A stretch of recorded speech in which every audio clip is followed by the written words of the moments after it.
Assalamualaikum warahmatullahi wabarakatuh. Halo semuanya, kembali lagi bersama saya masih di Kita Film. Di video kali ini saya akan membahas alur cerita sebuah film yang berjudul The Iceman, sebuah film action yang dibintangi oleh aktor favorit saya yaitu Donnie Yen. Tapi sebelum kita mulai alur ceritanya, saya ingetin dulu ya buat teman-teman yang belum subscribe, ayo buruan di subscribe dulu channel Kita Film. Sebuah truk yang membawa 3 tabung rahasia mengalami kecelakaan akibat sang sopir yang membuang sampah sembarangan. Truk itu jatuh menimpa sebuah rumah seorang pria yang bernama Pang. Tabung itu kemudian rusak dan keluarlah pria dengan menggunakan pakaian prajurit zaman dulu. Dia bernama He Ying.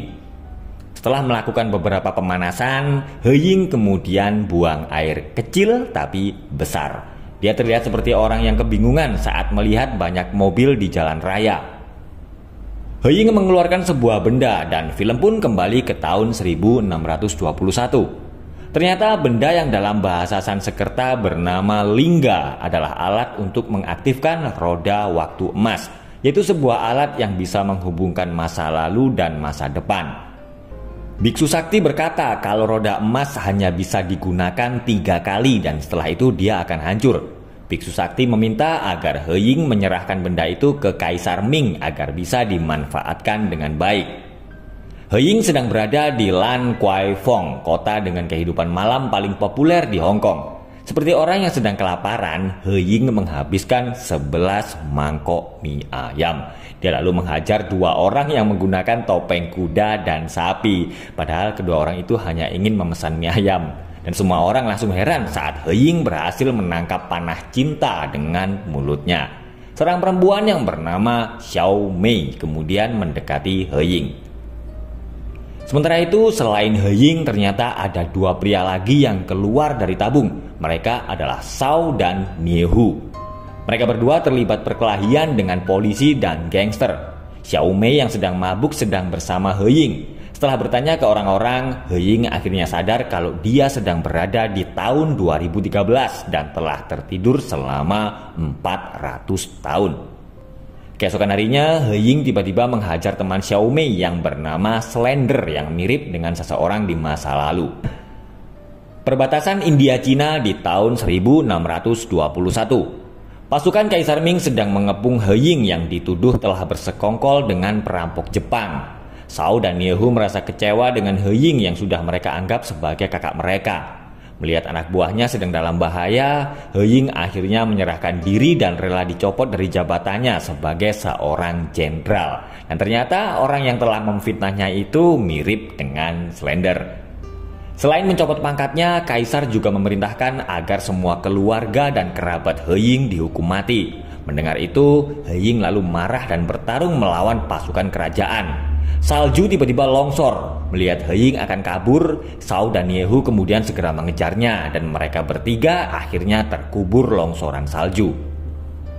He Ying sedang berada di tengah kota dan orang-orang melihatnya dengan aneh. He Ying kemudian bercermin di kaca sebuah mobil yang sedang parkir dan dia akhirnya menukar pakaiannya dengan pria pemilik mobil itu. Seorang pria bernama Chong adalah orang yang menyuruh anak buahnya membawa tabung yang berisi tubuh He Ying dan kedua saudaranya. Chong berencana akan menjual mereka kepada pengusaha kaya asal Korea. Beberapa pria sedang mengganggu Xiao Mei. Beruntung He Ying segera datang dan menghajar mereka. Tidak berapa lama, bos Xiao Mei datang dan marah-marah karena yang diajar He Ying ternyata adalah anak buahnya. Dia kemudian meminta agar Xiao Mei membayar ganti rugi agar masalah bisa selesai. Merasa bertanggung jawab, He Ying lalu menjual emas miliknya untuk membantu Xiao Mei. Xiao Mei mendapat kabar dari panti jompo tempat ibunya dirawat. Mereka berkata kalau Xiao Mei tidak bisa melunasi tunggakannya, maka ibunya akan dikeluarkan dari panti jompo. Pemilik toko emas melihat giok yang dipakai oleh He Ying.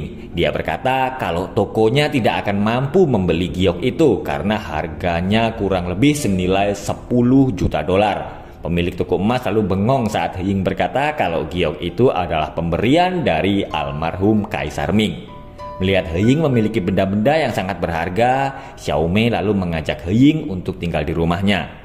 Shao dan Niehu yang juga sudah berganti penampilan sekarang menjadi bos gangster dan menyuruh anak buahnya menangkap He Ying.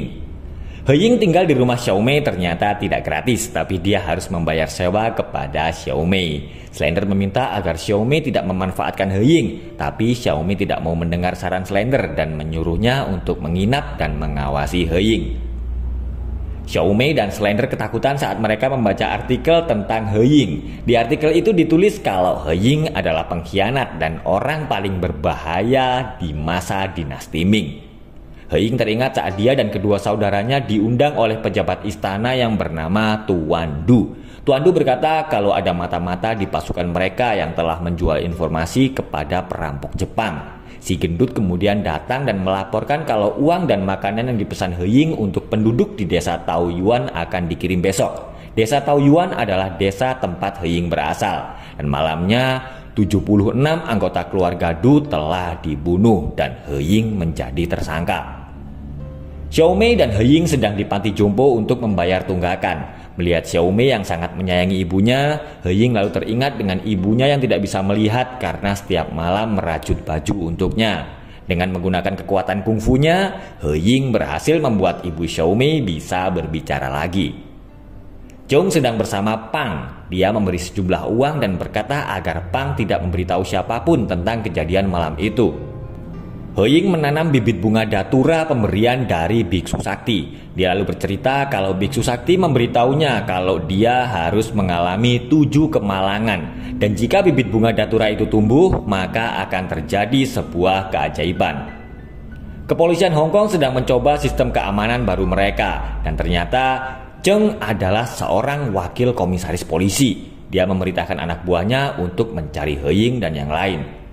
Ibu Xiaomei tidak mau tinggal di panti jompo karena merasa dirinya sudah sembuh. He Ying lalu berjanji akan memberikan giok kerajaan miliknya jika ibu Xiaomei mau dirawat di situ.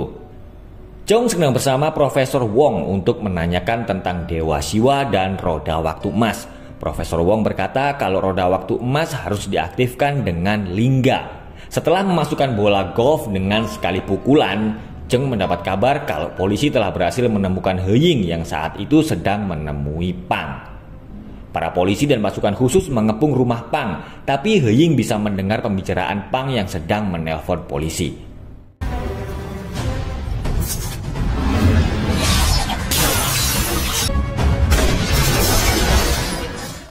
He Ying berhasil kabur dan melihat salah satu polisi yang malam itu membawanya. Xiaomei membantu He Ying mencari pemilik mobil polisi itu. He Ying akhirnya berhasil menemukan data sang pemilik mobil yang bernama Tang. Tapi saat dia akan memberitahu Xiaomei, He Ying melihat Xiaomei sedang menangis di kamarnya. Ternyata Xiaomei mendapat kabar kalau ibunya telah meninggal. He Ying pun menepati janjinya dan memberikan giok kerajaan miliknya kepada ibu Xiaomei. Tang ternyata adalah seorang anggota Dewan Legislatif. Seorang polisi yang bernama Tony segera melapor kepada Zheng karena melihat He Ying sedang berada di kantor Dewan Legislatif. He Ying menyamar menjadi polisi dan berhasil menemukan Tang yang sedang bersembunyi di markas besar kepolisian. Dia lalu bertanya kenapa Tang mengirimnya ke Hong Kong. He Ying menghajar Tang yang pura-pura kerasukan. Akhirnya Tang mengaku kalau dia dan Zheng berencana akan menyelundupkan He Ying dan kedua saudaranya. Zheng mendapat laporan kalau He Ying sedang berada di markas besar kepolisian. Setelah mendapat informasi di mana roda waktu emas disembunyikan, He Ying dengan mudah bisa kabur dari situ.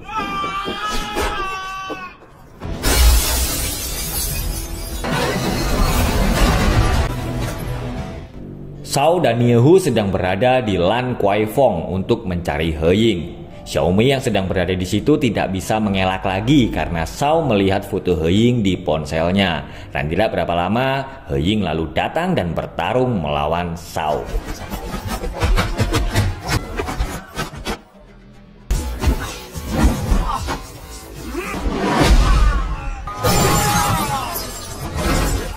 Niehu berhasil menembak He Ying. Beruntung Xiaomei berhasil menabrak Niehu dan membawa He Ying pergi dari situ. Xiaomei membawa He Ying ke rumah sakit untuk mendapatkan perawatan, tapi polisi dan Shao berhasil melacak mereka. Melihat Shao berada di rumah sakit, Xiaomei lalu menyamar menjadi suster dan akan membawa He Ying pergi. Ternyata Shao di situ bukan untuk mencari He Ying, tapi Niehu yang sedang pingsan ternyata dirawat di sebelah He Ying. Tony dan anak buahnya masuk ke dalam ruangan dan menyuruh anak buahnya membawa Nie-hu. Dia kemudian berkata kalau He Ying hanyalah seorang imigran gelap. Tapi saat di lift, Shao menghajar para polisi dan menyelamatkan Nie-hu.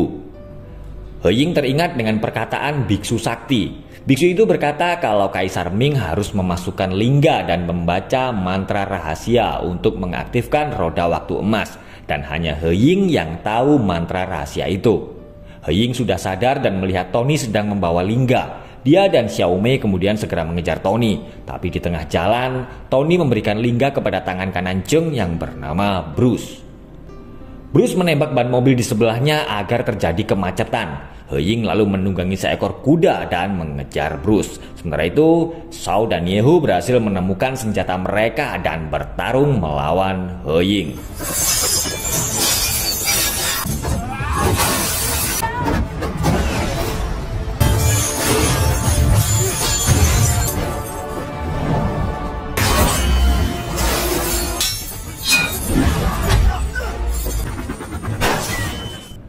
Zheng menembak He Ying dan Nie-hu dengan obat bius. Nie-hu yang mulai hilang kesadaran sedang dalam bahaya, tapi He Ying tiba-tiba menyelamatkannya. Dan Shao pun heran melihat apa yang dilakukan oleh He Ying. Sebuah mobil yang terbakar meluncur dan menabrak He Ying.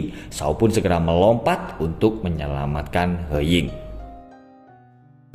3 hari kemudian di penjara Stanley, Zheng menerobos masuk ke dalam penjara dan menemui Nie-hu. Ternyata Zheng adalah saudara Nie-hu yang sebenarnya bernama Yuan Long. Dan istri Yuan Long adalah putri Tuan Du yang malam itu juga menjadi korban pembunuhan. Mereka berempat sebenarnya berteman baik yang sejak kecil telah bersama mengikuti pelatihan menjadi pasukan kerajaan. He Ying, Yuan Long, Shao, dan Nie-hu adalah 4 prajurit terbaik dinasti Ming. Dan di akhir film diperlihatkan 3 bulan kemudian Yuan Long dan He Ying berhasil menemukan roda waktu emas. Mereka berdua akan kembali ke dinasti Ming dan film pun berakhir. Oke guys, itulah tadi alur cerita sebuah film yang berjudul The Iceman bagian yang pertama. Terima kasih sudah menonton, semoga kalian terhibur dan mengerti alur ceritanya ya. Dan buat teman-teman yang belum subscribe, ayo silahkan di subscribe dulu biar nggak ketinggalan bagian 2-nya. Sampai ketemu di video alur cerita film berikutnya. Wassalamualaikum warahmatullahi wabarakatuh.